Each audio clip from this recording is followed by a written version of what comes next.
All right, this video is on the explicit formula for an arithmetic sequence. So an arithmetic sequence we've talked about, it has a common difference. It could be a positive or negative number. We've talked about the recursive formula. So the new formula is now what we call the explicit formula. The a sub 1 represents the first term. The d represents that common difference. And then the n represents the term number. Example 1, here is an arithmetic sequence, and we want to find the next terms in the sequence. So the first thing we want to do is this an arithmetic sequence? Yes. Because it has that common difference, notice we're going from 3 to 8, and then 8 to 13, and then 13 to 8. We are adding a common difference of plus 5 to it, so it is arithmetic. It doesn't have a common multiplier.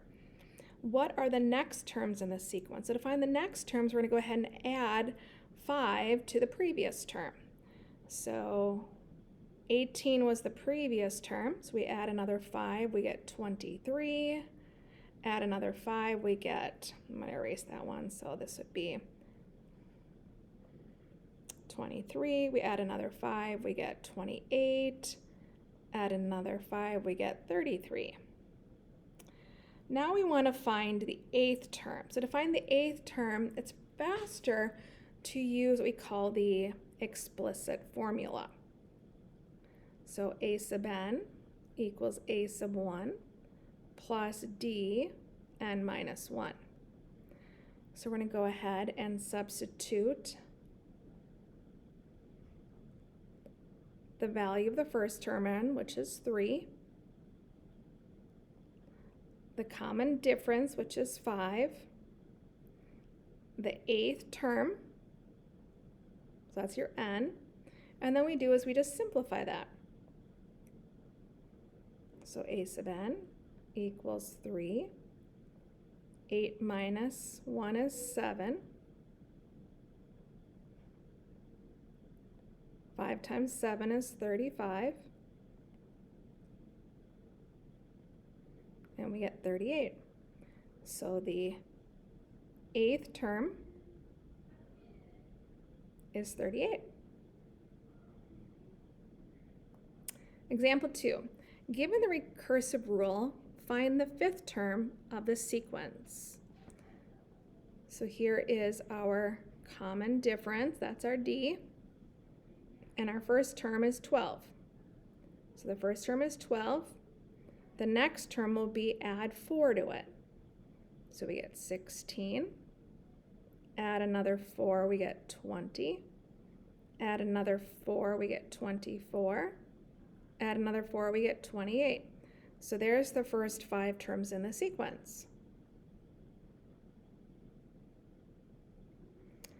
Next, we want to write the explicit rule.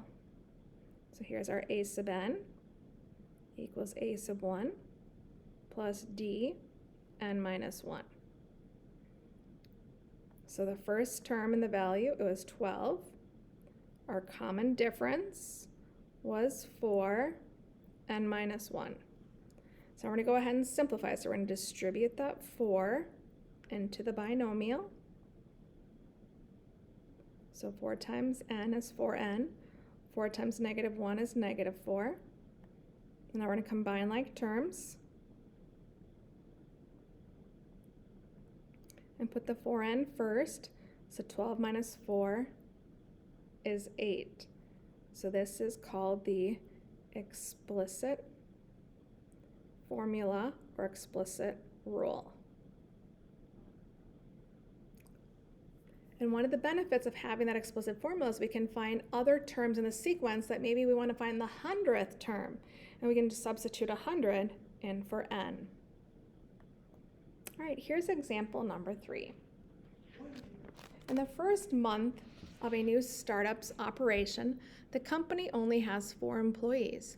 Each month, the CEO hires more employees to keep up with the growing business. By the second month, there are 7 employees. By the third month, there are 10 employees. So we're going to go ahead and create a table.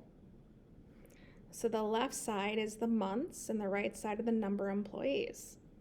So they said the third month there are 10 employees. So I'm going to go ahead and put 10. And they're going to continue that pattern. So we're going to go ahead and add another 3. So now we're at 13. And notice it jumps to 6. So plus 3 would be 16. And then another 3 would bring that to 19. Now I'm going to hold off on 11 months because that's kind of farther ahead. And I'm going to write this explicit formula instead to find that answer. How does the number of employees grow from month to month? What's happening is 3 more employees are hired each month. So we call that the common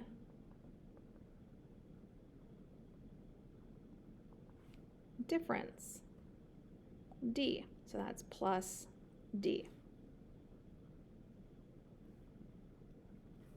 So again, I have not answered that question yet. Okay. C says, plot the number of employees in each month, and what do you see?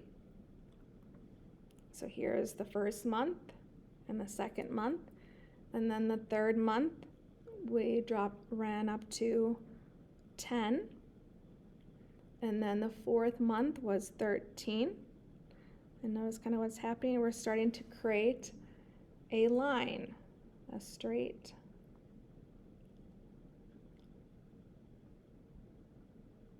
line. So we call that linear.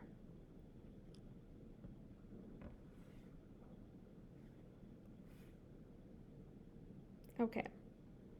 Assuming the pattern continues, how many employees will there be after 24 months? Okay. So what we're going to do is we are going to create an explicit formula.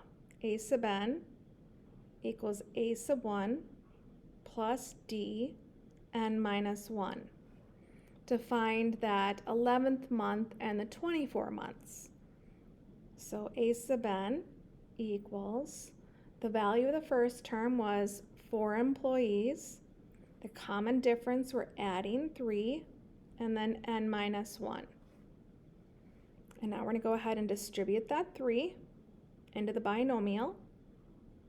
So 3n minus 3. And I'm going to put the 3n first. And then combine 4 minus 3, which is 1. This is our explicit rule or explicit formula. Okay. I'm going to write it down here.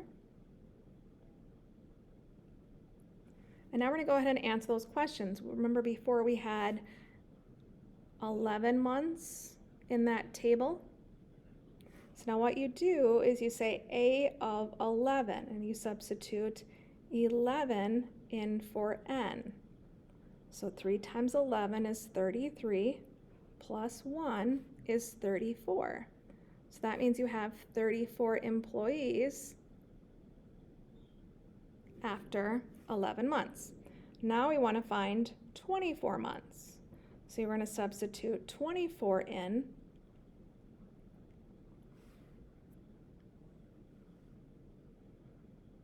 And we get, lost my marker there here.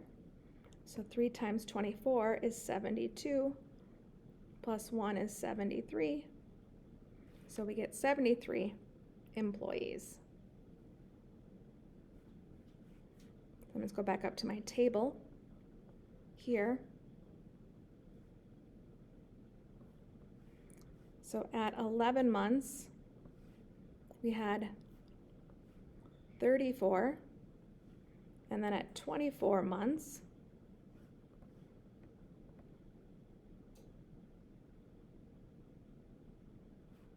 we had 73.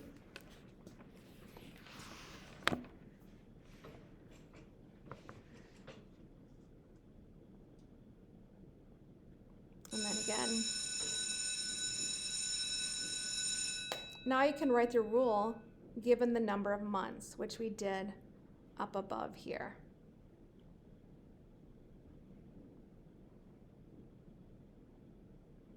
A sub n equals 3n plus 1.